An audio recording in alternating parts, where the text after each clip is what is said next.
మా గురువు దాసరి నారాయణరావు గారు. ఆయన ఎంత గొప్పవాడంటే, నేను సినిమా పిచ్చోడిని నేను చెప్పుకోవాలి.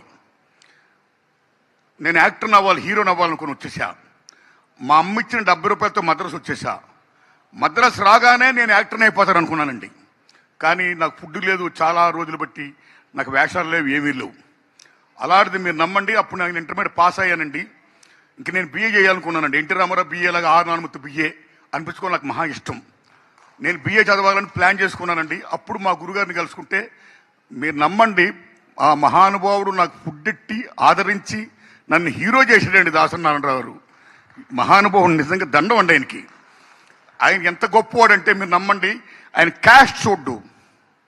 నీ కులం ఏంటని ఇప్పుడు అడగలా, నీ మతం ఏంటని అడగలా, నువ్వెవరు అడగలా, వాడి యొక్క బ్యాక్గ్రౌండ్ అని అడగలా. సో ఎవరైతే అర్హులు ఉంటారో, అవకాశాలు ఉంటాయో, అవకాశాలు ఇవ్వాలి. కాబట్టి వాళ్ళకి చేరదీసి వాళ్ళని యాక్టర్లు చేసి వాళ్ళ యాంబిషన్ ఫుల్ఫిల్ చేసినటువంటి మాననీయ కోణం ఉన్న మహోన్నత వ్యక్తి శ్రీ దాసరి నారాయణరావు గారండి.